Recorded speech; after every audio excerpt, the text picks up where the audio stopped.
Hi there, I'm Matt with State of Flux here with a review for Star Wars: The Clone Wars feature film. And let me just start off by saying that this is the feature film and a review for only the feature film. Not going to dive into the TV show. Yeah, this movie is a piece of garbage. This is not a very good movie at all. And this is something that actively kept me away from watching the TV show for quite some time, literally years. I saw this movie opening night, hearing that George Lucas was going to be making a animated series, and then he had re-edited the first couple of episodes into a feature film to act as a kind of pilot to pull people in. And by that, he apparently just meant that he took the first 4 episodes and chopped off the title cards and then just strung it together, because this movie feels distinctively like it's just a couple of episodes strung together, many of which don't have any interconnectivity whatsoever, and so you can lose complete characters and storylines not to be picked up again in this movie. Yeah, it's not very good. I will say, opening night, when I went to see it, I walked out of the theater and I was like, well, I'm never going to watch that show. But the one good thing I had to say about it is that the animation was lovely. Um, Picking it back up and rewatching it with the hindsight of having seen some of the show, I do think the film is very, very great looking, and the animation of both film and show is pretty spectacular. And probably the best selling point of the movie. This movie also brought back for the movie Sam Jackson as Mace Windu, and Christopher Lee, the late Christopher Lee, has about as much screen time in this as he had in the prequel trilogy as Count Dooku.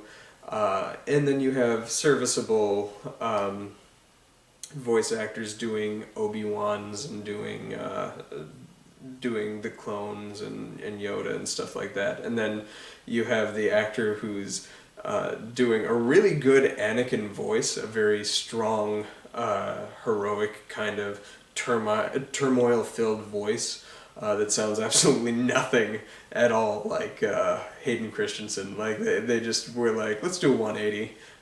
We can't have a whole show of a dude whining all the time. Not to attack Hayden Christensen, that man can act. Watch my review for Revenge of the Sith, or someday I'll throw up a review for Shattered Glass, because that's a movie everybody needs to fucking see. But anyway, Star Wars: The Clone Wars. The movie itself, you have a really strong opening 20 minutes. Essentially, the pilot of the show was going to be very good. And that was, you see really interesting, visually interesting siege where the Jedi and the clones take on some battle droids and stuff like that. It's a little more a camera filmed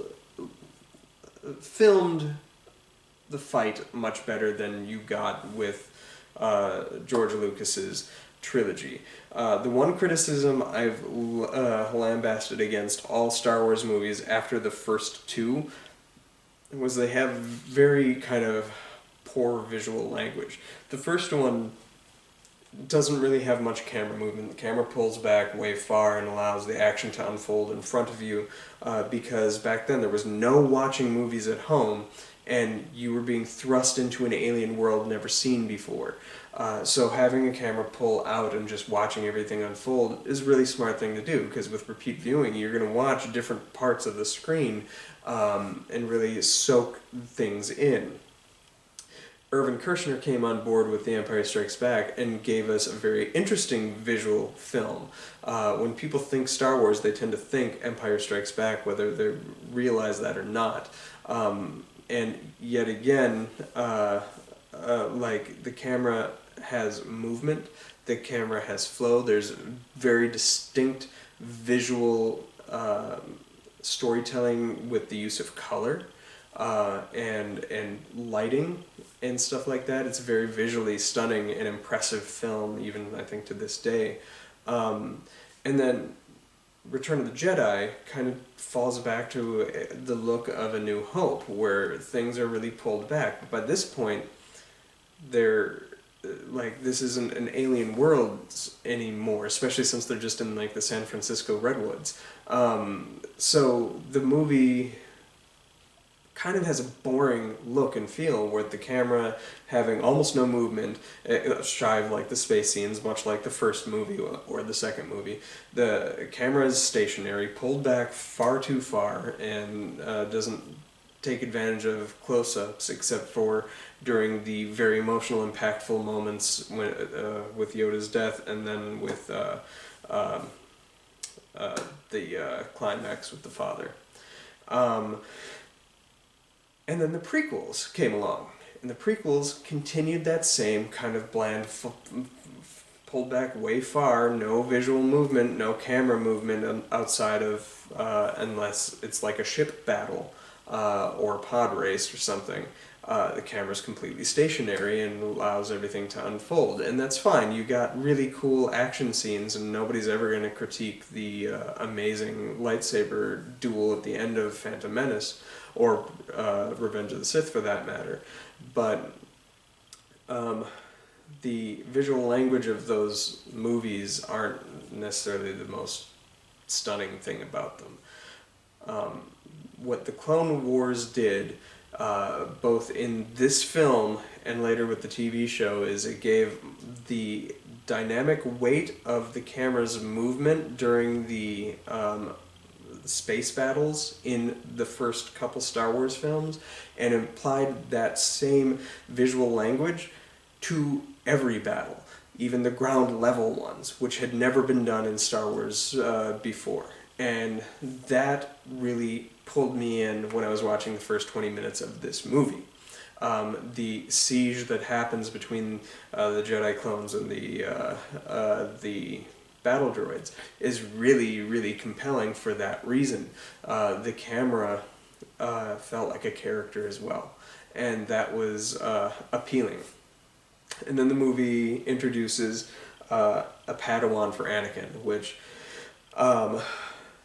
I have my own thoughts on, and they're probably controversial thoughts. I like the character of Ashoka Tano. I will say that right up front. She's a really interesting and compelling character. She offers an awful lot of growth, and has a role to fill in the world of Star Wars.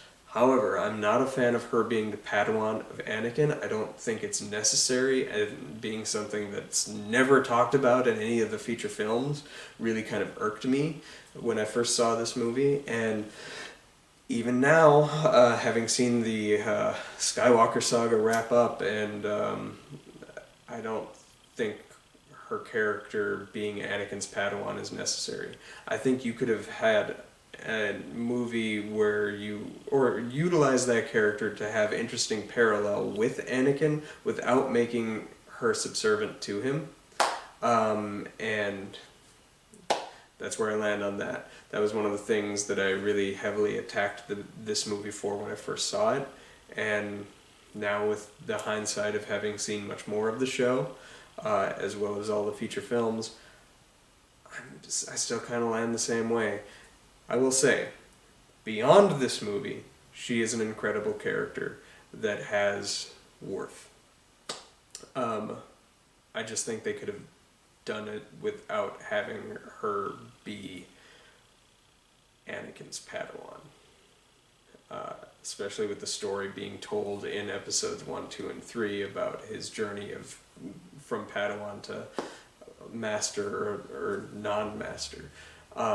Yeah, but anyway, that's let's throw that away, because the movie sure does. You're introduced to her character, the importance of her, and the movie kind of essentially forgets her, so that you can have this fun little jaunt with Jabba the Hutt's like nephew or something like that. And it's not even Jabba the Hutt. It's I can't remember the guy's name. But you're following this little Hutt baby, and the quest to get him back, and then it's intercut with Anakin and Padme and a little adventure story, and the movie just like goes right off the rails, and there's really nothing positive to say about the movie thereafter. It's all the criticisms people made about the goofiness of Phantom Menace or sequences in Attack of the Clones put in this film again, but this time it doesn't land at all for me. Granted, I was a flat out like 20-something-year-old when this movie came out, so it wasn't geared for me. But I tried to watch this movie with my daughter, and after the first 20 minutes, she checked out. And she's all about like cute little baby things. She was like not having it. This is the first Star Wars movie I don't have an opinion from my daughter on for you guys, because she was not willing to go with it. And because of this movie, I've had trouble getting her to watch the Clone Wars TV show, which is something that I think she would really like and appreciate. She has zero interest because this movie didn't sit well with her. And that's a shame, because I think she's missing out on some really quality Star Wars material out there. But yeah, this show, it's probably for the best that this was made into a feature, just because if after that pilot episode, the next like 3 episodes were what you see in the back half of this movie, I don't know that many people would have been watching it. As is, people are pretty critical of the first episode that aired with like Yoda and the clones on that planet. Yeah, there you have it.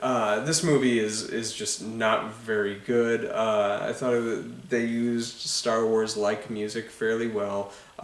They gave us a lot of really neat Star Wars visuals, and they got some of the old actors back, which was kind of fun. But otherwise, the first 20 minutes are worth watching, after which just shut this thing off. Once you get introduced to Ashoka, just stop and put on the show. And you can watch a much better experience that way. I give the film 1.5 stars. Out of 4 is not good. As I say, this isn't necessarily reflective of my feelings on the show. But this kept me from watching that show for years. It wasn't until I don't think I watched the show until the show had been canceled for the first time, where it was just wrapping up its 5th season. It was going to be the end of the show, but Netflix just announced that they were going to do a season 6 wrap-up for the whole series. Since then, they have brought it back for one more season with season 7. I have not watched either of those seasons at all, but I have watched the show a good amount and can recommend that at the very least. So there you have it. I do think the qualities this film had stuck with the show, and then they built upon it to make their own quality material. And that's the best thing that can be said for this movie. This is the only, as of now, non-live action, theatrically released Star Wars movie. A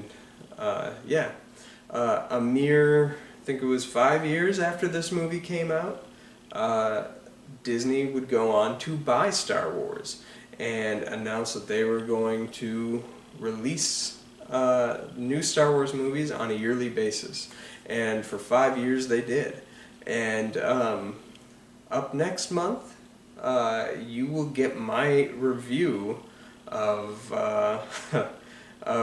Star Wars Episode 7, The Force Awakens. And I'm really excited to talk to you about that one. I forgot to do it this time, by the way. November the 4th be with you. So December 4th, be here to watch my review at 9 a.m. of Star Wars Episode 7, The Force Awakens. Until then, peace be with you or something, I don't know. Just don't watch this movie.